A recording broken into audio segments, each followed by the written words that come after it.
Hey guys, Shecky here with another, actually this will be an EDC update, not really a review. Just kind of going over what I carry on a daily basis right now. I've said before, I'm in the North Texas area. Right now we're varying from everything from the teens to the 60s and 70s on a daily basis. In fact, on the day that I'm recording, the day before I am recording this, I think we were up around 67, and today we're around upper 30s. So we get a lot of swing here, but this is primarily what I carry at work, and this is what I carry when I'm wearing pants. That's really the big determining factor, and we'll talk about why that is in a little bit. But and that's not wearing pants as opposed to not wearing pants. That's pants as opposed to shorts. So this is what I wear to work all the time, and this is what I wear out casually with my family and such when I choose to wear jeans or pants. The first item, probably be the most interesting, is this guy right here. Let me go ahead and not safety check it, but make it safe, because it's not safe, because it's my carry weapon and I just pulled it out. So I carry my Kel-Tec PF9. It is now safe.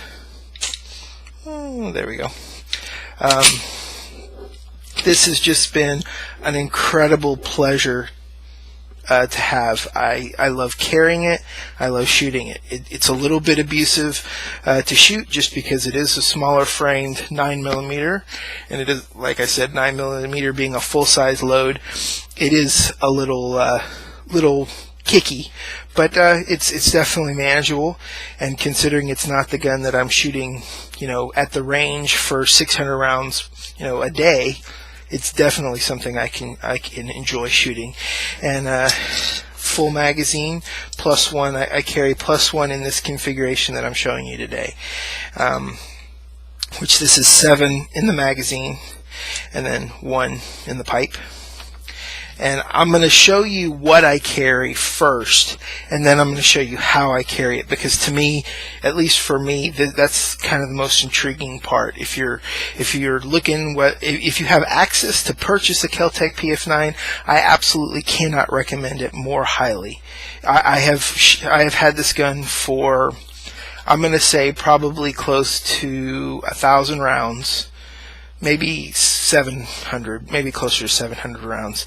I personally have not experienced any malfunction with this weapon.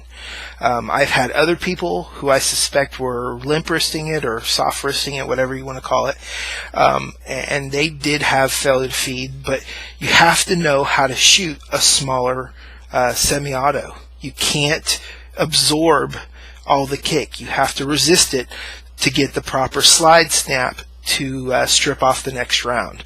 And people who don't know how to do that, people who shoot a full-size 1911 or revolvers, they're used to letting the gun softly kick back on them, and that works fine, and it works great, and it feels much better to your arm, but it doesn't work on this kind of pistol. So me personally, I have not had a failure to feed anything.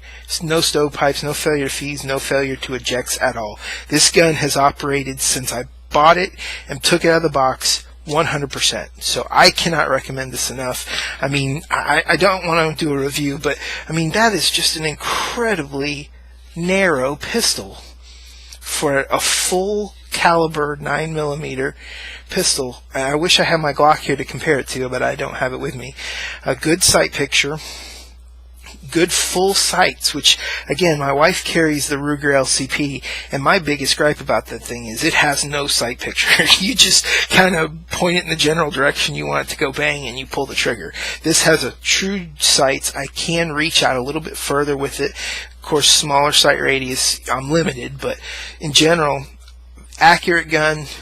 I really like the way this gun was built. I hear there are some companies, some bigger companies, bigger than Kel-Tec is what I mean, that are coming out with general copies of this, kind of like Smith & Wesson and Ruger have copied the P3AT, and I like to see them. It's a shame that it happens that way, but Kel-Tec broke into the market, and if they don't continue to innovate, then somebody else is going to take the torch from them, and it's going to push them to make better stuff, I hope.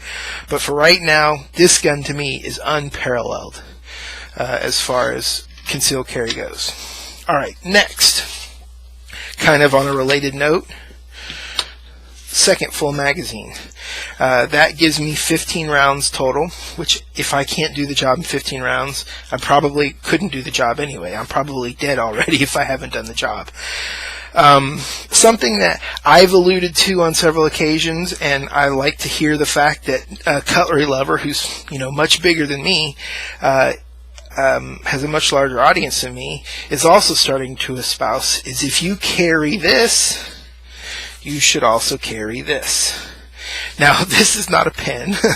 This is Cold Steel. This happens to be Cold Steel Inferno, the pen. And I really like the size. I like just kind of what I've read about it, mostly from Cold Steel themselves, I realize. But I think it's a good product, and I carry it every single solitary day. This comes with me. This is not as effective as some of the larger bottles. You have definitely limited on range, but I carry this because of size, and you'll see where I carry it in a little bit, and it'll make more sense. But this form factor allows me to carry pepper spray every day, which I really, really like. Next item is my Leatherman Juice S2, and I'm not going to review this. I already have a review on it, I believe. I'll annotate if I do something. I know I talk about it in several other places, but really this is an awesome weight to power ratio multi-tool. Great pliers, some of the best scissors on a multi-tool. Love these scissors. They have a slight serration to the end. It'll be a real challenge to see if this dude can pick it up. Well, they're slightly serrated at the tip to really grab stuff. I love that. Decent blade, and at work I've actually stopped carrying a pocket knife in favor of this just being my EDC knife. It does need regular stropping, and I'll talk about that hopefully in a later video, but I strop on a Kalamazoo 1x30 or 1x42 belt sander, and it works. It's fast, it's quick, and I do all my stuff at once, so it works really well. Also has a bottle opener and stuff like that, but overall I love having this with me. I use this thing every day at my job, so I really need to have this with me every day. And then last but not least, we have a Maritac AAA flashlight. And this dude is just awesome. I can't get over how light it is and how thoroughly it thrashes all my old conventional flashlights in brightness and in runtime. It's just amazing. It's got three. If you're not familiar with this, go check out CountyCom's website or Cutlery Lover's website. They have full reviews on it. I will simply say that I wouldn't change anything about this. Even the UI. I know Cutlery Lover said he likes the UI a little bit better on the AA. I actually prefer this UI. But just give you a little look, up close look. Maritac AAA, good solid knurling on both the top and the bottom. I've actually put some, I think this is actually hollowed out Kelty trip tees. It's reflective, and this is on here for a very specific reason that relates to how I carry it, and I'll talk about that in a minute. But basically there's three levels. You got the medium, low, and high. And I use the medium and the low almost exclusively. If I need something real bright, or if I'm trying to blind somebody, I'll use the high. But those two do it for me almost exclusively.